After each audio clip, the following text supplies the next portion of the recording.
I've loved kids jumping on my lap. This was the diving board area, and I was one of the guards, and they weren't allowed to. It was a 3-meter board. And you fell off sideways, you landed on the darn cement over there. And Corn Pop was a bad dude, and he ran a bunch of bad boards. And I did, and back in those days, you see how things have changed. One of the things you had to use, if you used pomade in your hair, you had to wear a baby cap. And so he was up on the board, wouldn't listen to me. I said, hey, Esther, you, off the board. I'll come up and drag you off.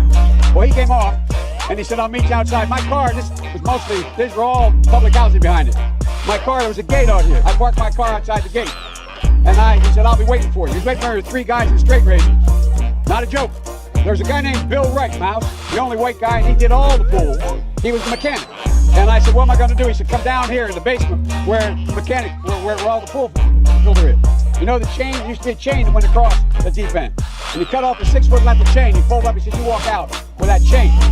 And you walk to the car and say, you may cut me, man, but I'm going to wrap this chain around your head. I said, you're kidding me. He said, no, if you don't come back. And he was right. So I walked out with the chain. And I walked up to my car. And those days, you used to remember the straight razor. You'd bang them on the curb, get them rusty, put them in a rain barrel, get them rusty. And I looked at him, but I was smart then. I said, first of all, I said, when I tell you get off the board, you get off the board. When I tell you get off the board, you get off the board. And I'll kick you out again, but I shouldn't have called you Esther Williams. I apologize for that. I apologize, but I didn't know that apology was going to work.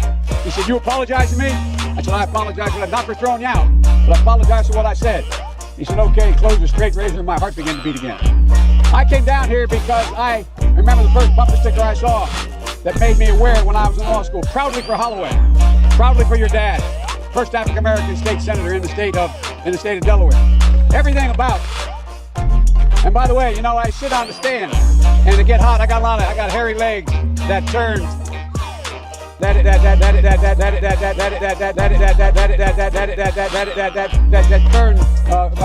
blonde in the sun. And the kids used to come up and reach in and pull and rub my leg down so it was straight, and then watch the hair come back up again. They look at it. So I learned about roaches. I learned about kids jumping on my lap. And I've loved kids jumping on my lap. And I tell you what, the men, they're now all men, the guys I work with down here, and they're all guys at the time.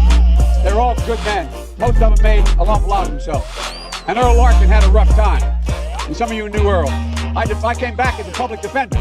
I came back to Delaware and I got a fancy job with the oldest law firm in the state. But the city was burning. It was burning down here. And I couldn't do it. So I quit, became a public defender.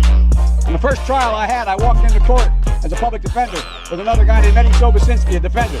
I'd only been admitted to the bar 1 week. And Earl Larkin was in chains around his ankles and on his wrists, and they were chained together, so on a belt. And he said, who's going to try the Larkin case? I just got started. And he was aptly named. His name was Judge Stiftel. And he said, Sobosinski said, well, that's my colleague. He just joined the public defender's office. He said, will you, in fact, defend him? He turned to Larkin and said, he'll defend you. I said, whoa, Your Honor. I know nothing about the case. He said, I'll give you till tomorrow, but you draw the jury today. And he looked at Larkin and he said, you mind if he represents you? And I'm not forget what he said. I learned a lot. He said, and I mean it sincerely. He looked at me and said, one hunky's just as bad as any other. I'll take whoever you send me. And here's what I want to tell you about Earl. Here's what I want to tell you about the neighborhood and the heart. I defended him.